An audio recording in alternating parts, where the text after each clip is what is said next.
Hello and welcome to episode 2 of the Exponential Show, sponsored by our friends at Multiply Marketing. We bring you insights and stories from the startup world to help you in your entrepreneurship journey. For our second episode, it is a pleasure of mine to welcome Pietro Borsano, who is teaching and researching entrepreneurship, innovation management, and digital transformation at Chulalongkorn University School of Integrated Innovation. Thank you for having me. So the pleasure is all mine, Pietro, and thanks for making the time to speak with us.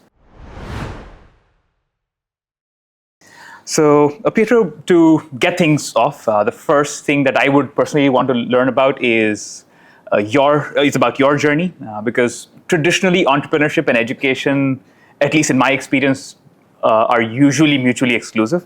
So, how did you stumble onto this field, or how did this field choose you? We'd love to learn your story. Great.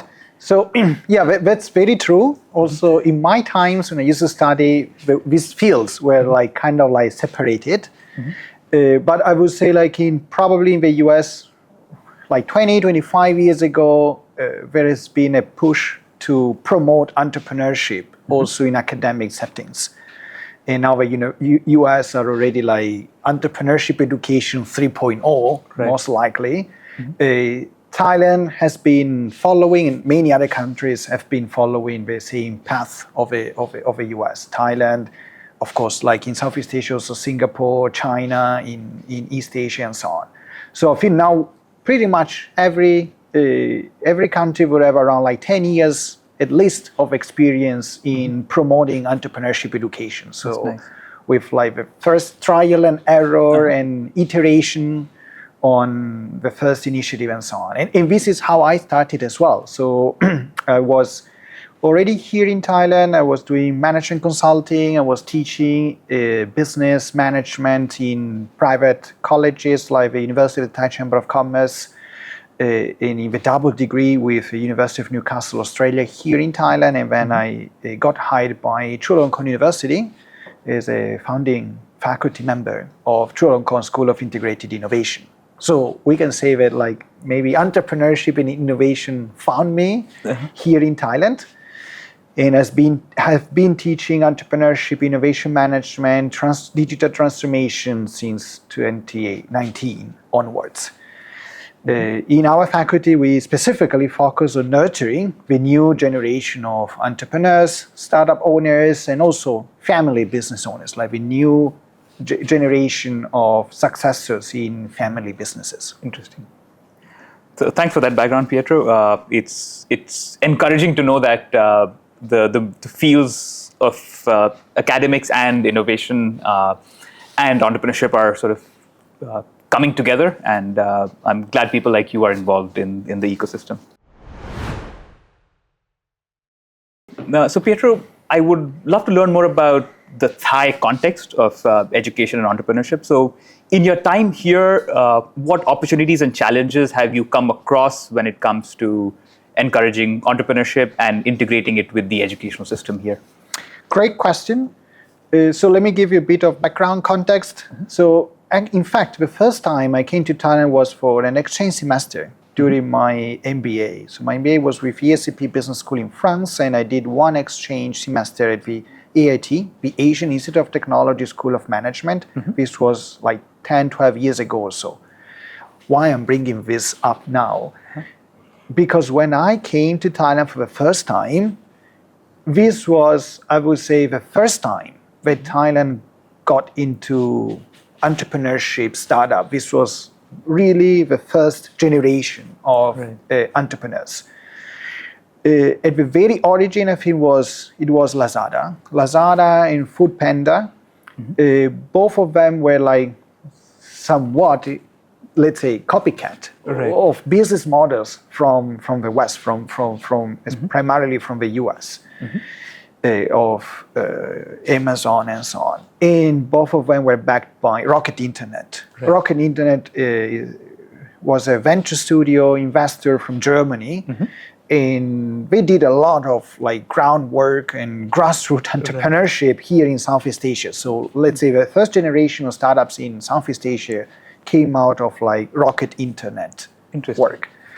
And I remember that Food Panda was there, right? It was, oh, that's new. It was really something that people were not used to. Was before Grab and all the other alternatives. Now it's a completely different landscape. True. When it comes to like food delivery. It's hyper competition, but like 10, 12 years ago was the opposite. And so this was the very origin. There was a lot of enthusiasm. And after these first ventures, we kind of have like the first homegrown generation of startup owners. Generally, these were like Thai entrepreneurs educated in the US, generally with a family business background. They came back to Thailand and then they set up their own business. I also have an experience in a Thai startup, which was 2014, 15, around that. This Thai startup was a software as a service. In B2B. And again, this was rather new. So it was like real startup starting from nothing, like no office and this kind of like the American version of startups. And I think this went on until probably we can say until 2019, 2020, until the pandemic. This is also the period where the most notable Thai startups were created. Right. So we have, for example, BitCup. BitCup was labeled as the first Thai unicorn.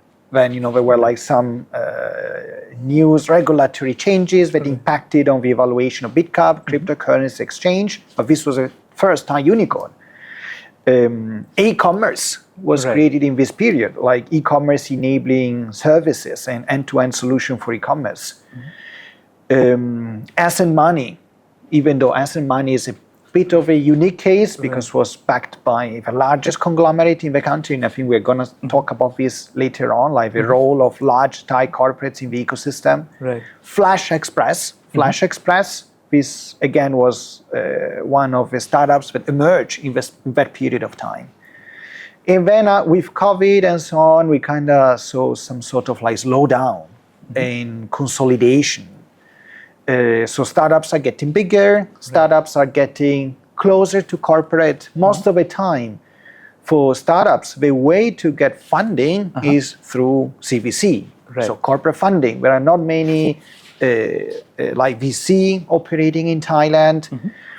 All the support ecosystem like incubation accelerator centers that were very active roughly 10 years ago are not as active now. Some also shut down. Yet, most of the startups came out of these programs, right? So the landscape somewhat changed. And so you asked about challenges, right? Challenges in the startup ecosystem. So I would say like definitely one challenge that we see now is a startup ecosystem which is more corporate oriented. I see. So it's more about like collaboration with corporate, getting funds from corporate, rather than like the American ideal of startups, like the small guy fighting against the incumbents. So this is definitely one point. But there is something more. In corporates, Thai corporates are very capable. If you look at the recently released Fortune list of largest corporate in Southeast Asia, a big chunk comes from Thailand. Of course, CP Group, Central Group, and all the energy conglomerates, Siam Cement Group. I mean, there are so many large and capable Thai corporates. And all these corporates, when they invest in startup, they are looking for deep tech. They are looking for startups with real innovations, IP and so on. And somehow, if you look at the portfolio of most of a Thai CVC, especially if it comes from private corporate, they would invest outside of Thailand. They would invest in European startups, in US startups, Israeli startups, Singaporean, Chinese, Hong Kong, and so on, because they're looking for deep technology. So somehow the challenges ahead are like, okay, if you are a Thai startups, you would like to get some support from corporate, yet to get this kind of support, you need to really focus on deep tech, biotech, for example, AI. So there should be like a strong scientific and innovation component in your startup to get this kind of support. So thanks for that insight, Pietro. And the storyline and the timeline that you mentioned had me drawing parallels with what I saw in India in terms of the startup ecosystem starting off with copycat startups that were tremendously successful, and then evolving into more grassroots innovation. One thing unique that I learned during your talk was the heavy involvement of corporates here in the startup ecosystem. Outside of that, or including that, what else have you seen that is unique about the Thailand startup ecosystem compared to even our neighbors, or you've mentioned the US and European startup ecosystems as well? Thanks. So I think we should also cast a light on like the perks, the benefits of doing startup in Bangkok and Thailand. Sure. And let me start first with saying that we have already one Silicon Valley. Right. This is actually what a very good friend of mine from Hong Kong University of Science and Technology, Professor Choi, always mentions. He says like, there is one Silicon Valley, and probably we do not need a second Silicon Valley globally. One is enough, right? I see. Right. And I think this point is very true. So what we should identify is how can we create an ecosystem that is supportive of Thai startups? Right. How can we create an ecosystem that is blended into Southeast Asia? We should think from a perspective of ASEAN perspective, maybe even a bit wider than ASEAN. We should also include like Southern China, the Greater Bay Area, Hong Kong, and so on. So I think this should be the way to look at the startup ecosystem. What Thailand can do in a bigger picture, in a bigger context. Interesting. And of course, we can't have everything here in Thailand because there are some pieces that are missing, and honestly, I don't think we will be able to add on these pieces into the puzzle. Right. One piece would be, for example, like early stage investing. This is again one of the challenges in Thailand. But early stage investing, you can get in Singapore, you can get in Hong Kong. So for me, the idea, and this is also what I encourage my students to do, is you should go to Singapore and Hong Kong. These are the places where you can get your funding, where you can set up your holding company, where you can get your investment. These are common law jurisdictions. Thailand is not. Thailand is a civil law country. So we know that investors generally like to invest in common law jurisdiction, just like the UK and the US. So, we cannot go against that. So the idea is we should think holistically since the inception. In what are the benefits of Thailand? What is the benefit of Thailand in this bigger picture proposition? And I would say definitely one is the market. Thailand is a big market. Thailand is a market with 69 million people. It's like more than double than Malaysia, for example. And why I'm drawing a comparison with Malaysia, because Thailand and Malaysia are the two richest countries in Southeast Asia, except for Singapore and Brunei. But Singapore and Brunei are like, let's say, two case, like isolated case. We cannot think of Southeast Asia, Singapore and Brunei, right? Of course. So Thailand, Malaysia, the two richest economies are like middle income economies. They already have like a middle class. The Thai middle class is very consumption driven. Somehow it's the opposite of a Chinese middle class, which is very savings driven. So let's say if you're a startup in B2C, okay, Thailand is the market to be. Right. So this is definitely one point. The other point is the sophistication of the economy. This is probably not highlighted enough. Every time we talk about Thailand, we talk about tourism. Right? I don't think anyone can quantify the contribution of tourism to Thai GDP. What is tourism in the first place, right? Should we include also hospitality? Should we include food and beverage? Right? It's so difficult to really set the perimeter of tourism. So there are different estimations, 10% of a Thai GDP originating from tourism, yet we miss out on the rest of the Thai GDP. Like 8 to 10% of the GDP is done by the automotive sector. Thailand is a strong manufacturing country. So how to leverage on this expertise. Plastic manufacturing, there are also electronic devices manufacturing, drug manufacturing. So all of these are like industries that are very active in Thailand with family businesses working in these industries, family businesses with a track record.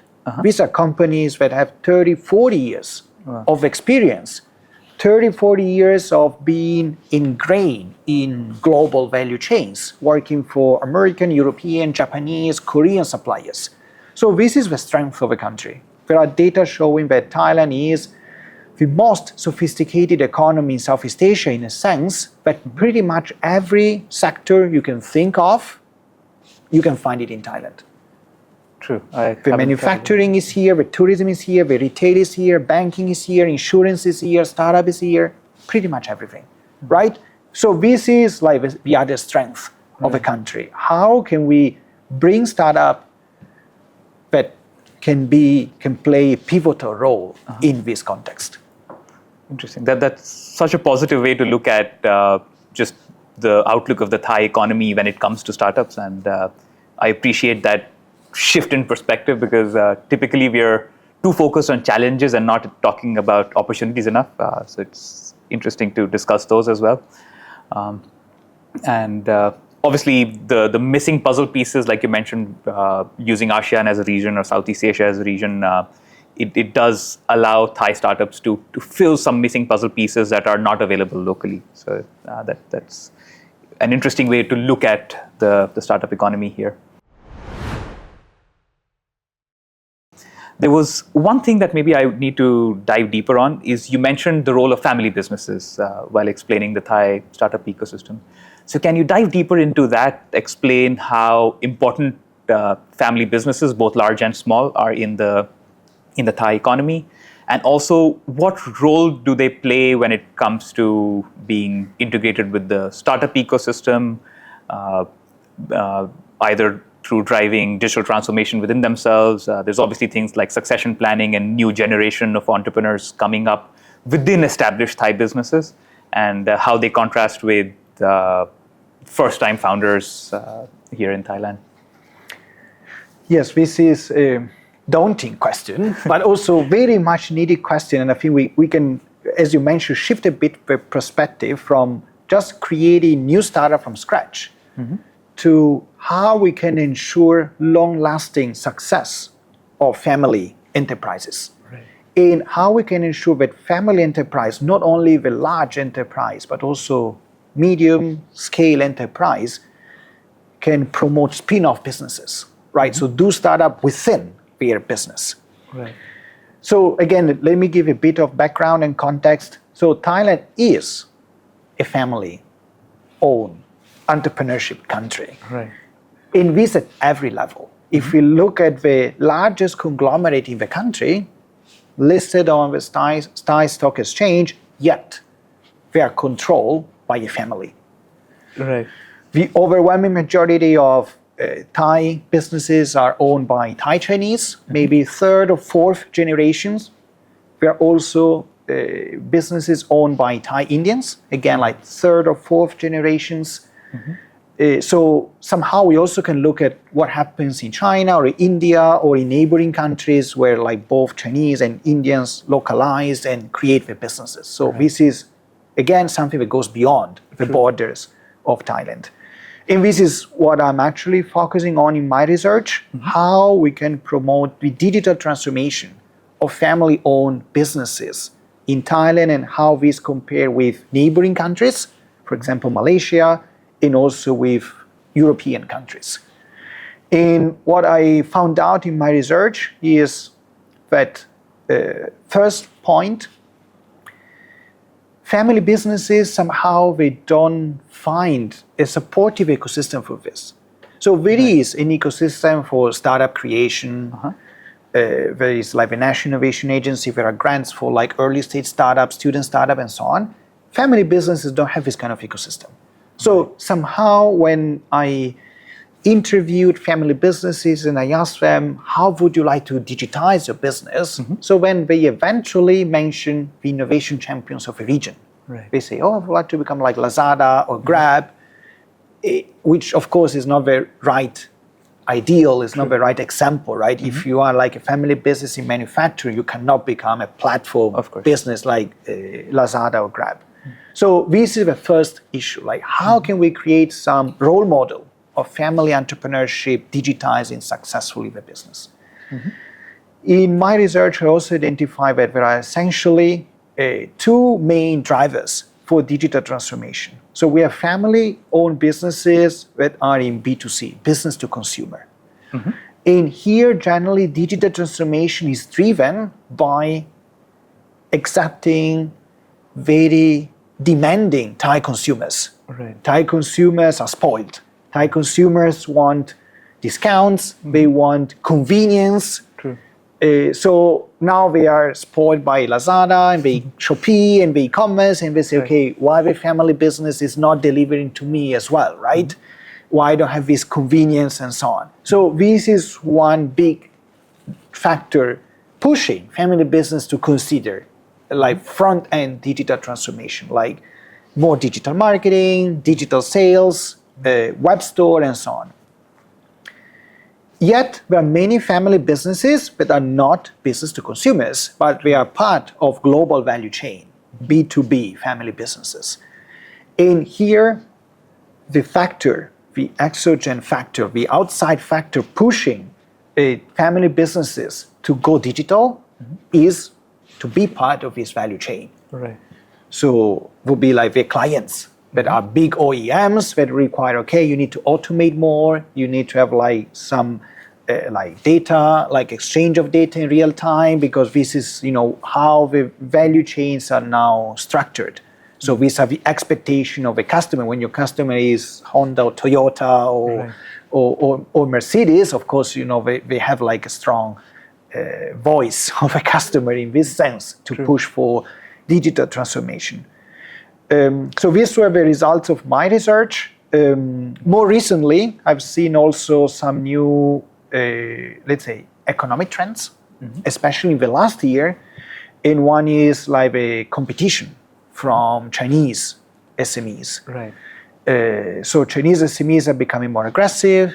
They are becoming, selling cheaper products and competing head-to-head with Thai SMEs. So the quarterly data release in Thailand, they show that like Thai SMEs are suffering a bit about this competition. So I think that this moving forward will probably be an additional factor to push Thai family business to say, okay, we must digitize the business, we must put more automation into our business because we need to do more cost savings. And just to conclude, this comes more from conversation with my students. So most of my students themselves are from a family business background. Nice. And most of them realize what sadly statistics show that new businesses, new startups, very difficult to succeed, right? That is true. So like 1 out of 10 will be successful, right? Yet, what is much easier is to actually digitize an existing business. True. Or to add a new product line in an existing business, or to branch out from an existing business in some like neighboring, closing business area where you can capitalize on your capabilities. And this is what I think the next generation of Thai entrepreneurs will be doing. Instead of saying, okay, I set up my fully independent family business, why don't I follow the same path that the large corporates already did? Because the large corporates did this already, like in the family, there will be like a family office investing in the spin-off businesses of the children. Okay, you can do this if you're a large conglomerate. You can also do this if you are a medium-sized SMEs, especially SMEs that have been successful for 30, 40 years, that, you know, have like a strong capital. They are not, leverage is actually like debt is not an issue for most of the businesses in Thailand. So they have like the financial capabilities to say, okay, I'm gonna invest in my children spin-off. And this would push for the digital transformation of a family business. So this is my impression, and this is what I would like also to research upon in a deeper way, but I think this can be one of a way forward for the Thai entrepreneurship ecosystem. Absolutely, and it's fascinating to hear because there's always so much glamorization of first-time founders and small, just starting off from scratch. Right. Silicon Valley model, right? The Silicon Valley model, yes. Silicon Valley bias. True. But there's such a big incentive for both those individual businesses and for the economy to promote innovation from within existing businesses. And like you said, in a lot of cases, it might be even the easier or more likely to succeed paths to go on. So I'm glad that you're researching this topic, and I would maybe off camera like to learn more about what you're doing in that field Definitely. as well. Great. So Pietro, both earlier in this conversation and when we were chatting before this episode, you mentioned the importance of establishing strong partnerships between student entrepreneurs and both corporate partners and educational partners, locally and abroad. Can you tell me more about your work in that vertical and maybe even give some examples of what you and your students have been up to in that area? Yes, I think I have a great example of this. This is something where we have been working on with our student startup for more than a year and just came to a very positive and successful ending last month, June 2024. So this was originally started with our partnership with the Hong Kong CTU, one of a university in Hong Kong, research-oriented university with strength in many research areas. Right. Especially material science, this is somehow like the strongest pillar of research of university. The Hong Kong CTU launched a few years ago this concept of a Tech 300. So they wanted to create 300 startups, tech startups, based on IP owned by the university. So they started during COVID. Very bold move by CTU, and originally was in Hong Kong, in China mainland. And when last year they opened to Southeast Asia, again, this comes back on my point, we need to think holistically. We need to think as a region, not as a country. So basically this competition has two main objectives. So one is to give to startup like non-local startups access to the IP created at Hong Kong CTU by researchers and professors Hong Kong CTU with a license agreement on a patent registered in Hong Kong, US, and so on. So this match one of the requirements, matches the requirement of IP, right? Strong IP, cutting edge technology in the startup. The second point is that Hong Kong CTU, through the university-owned venture capital fund, they're also investing in the winning startups. And we are investing through a safe agreement. Safe agreement essentially means that we give a cash up to $1 million Hong Kong dollar to the startup. And when this cash can be converted after 2-3 years, depending on the agreement, into equity. Again, here, like little note, like safe agreement and other of this sort of arrangement in Thailand are not regulated. So, that, for example, there are some regulatory challenges, right? Because you don't have a law that you can rely upon.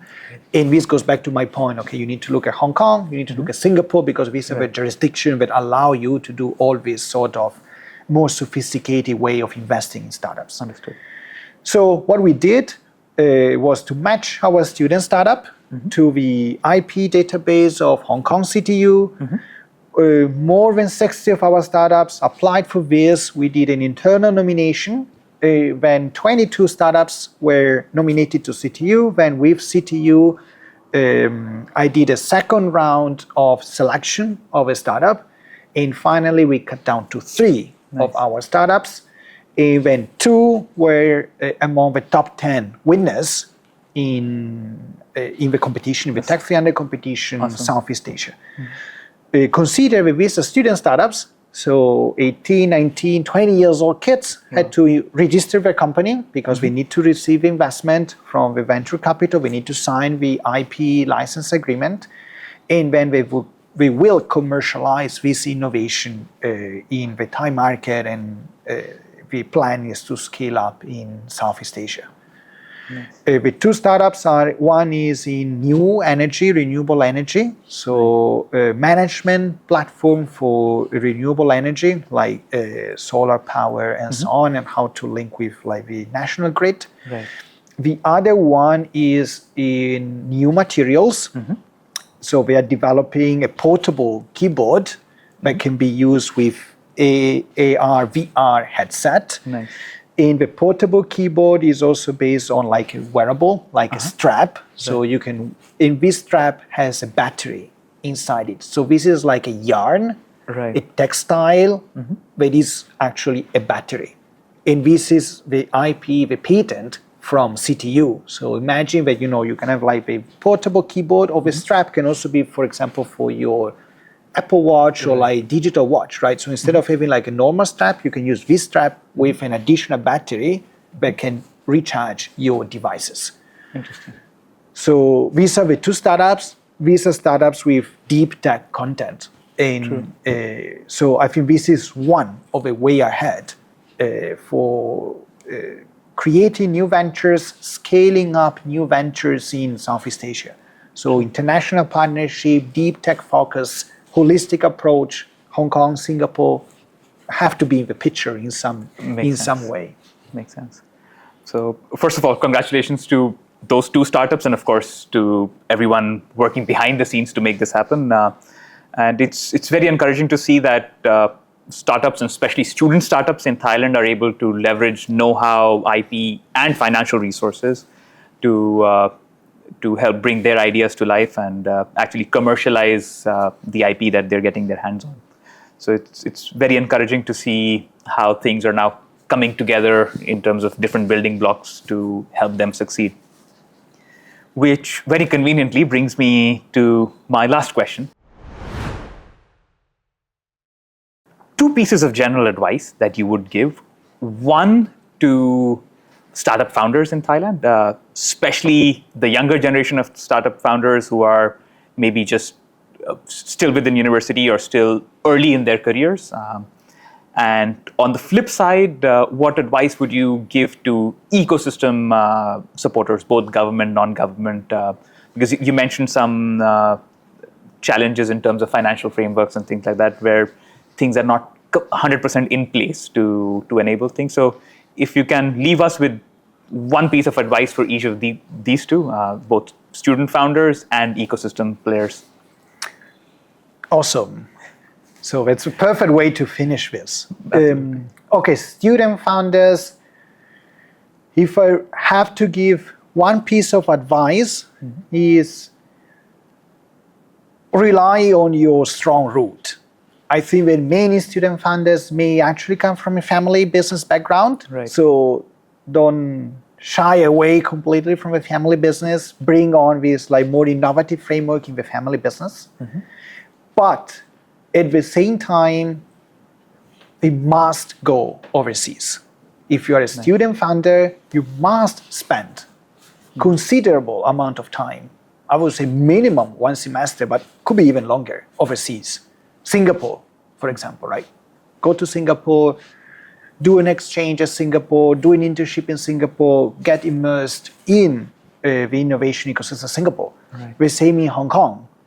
But I think also mainland China, India, if you don't want to go all the way to the US or Europe. So you really need to go there. You really need to see, what other countries, what other economies, research institutions are doing to promote entrepreneurship. So full immersion, this definitely is a very good way to employ your time, either as an exchange university or if you can, to take some time off after graduation and really get this outside perspective on how to build a business and so on.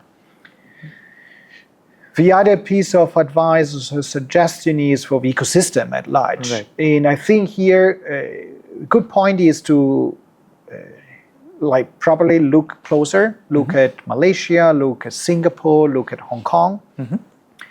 So, of course, some regulatory revamping, like update, simplify the rules. There is a tendency in Thailand, and we see this also with all the limitation on non-local owned startups, right? So you need to go to a special channel, which is the Board of Investment of Thailand, and then you will get all your tax incentives and non-local ownership of a startup and in other incentives like the land and so on. Somehow also all the visa to attract entrepreneurs. So there is always a special lane, like the fast track lane, and then there is the rest, and the rest is very complicated and very outdated and so on. So why not doing like Singapore or Hong Kong, right? It's same for everyone, right? We simplify for everyone. We don't have so much complication and burden. So I feel regulatory simplification, this is a big objective that governments may consider. And the other point is, there are many initiatives, like for example, matching funds with a private sector. Singapore, Hong Kong do a lot of this. Hong Kong launched last year the Raise Plus scheme, which is an investment from the government into research, commercialized from university. I'm actually one of the panel evaluator for research created by Hong Kong universities that apply for this grant. So the good point is, we can see what works, what doesn't work completely from neighboring neighbors, from our neighbors, and then we can bring the best practices to Thailand. That's nice. So thank you, Pietro, for all these pieces of advice, and I hope our audiences are paying attention. And with this, we come to the end of this episode. I come from a family business background myself, and both education and entrepreneurship are things that I deeply care about. So as an individual, it was a privilege hearing about your work and about your insights about both the Thailand and regional ecosystems. I appreciate the work you and your colleagues are doing in this field. Thank you. Thank you for taking the time, Pietro. Thank you for having me, and congratulations on this initiative. I appreciate because it's a very much needed initiative to promote entrepreneurship, to make entrepreneurship accessible, right? Absolutely. And to persuade that everyone can do this, right? So if I can add this in conclusion, please. Something that saddened me somehow is that still, entrepreneurship startup is somewhat perceived as elitist in Thailand, right? When I visited some schools or university in more rural areas, right, startup is not top of their agenda. They kind of feel this is something that is not, in my hands. It's not something that I can achieve myself, right? So I think this is definitely a mindset shift that we need to do, right? Thailand is not only Bangkok, and so we need to bring all the talents, let's say the hidden talents outside of Bangkok and give them the confidence that they can do this, that they can do startups, they can create their own business, it's possible. So this is what I wish to see in the coming decades in Thailand. That is the dream. Thanks to everybody for tuning in, and we will see you in the next episode.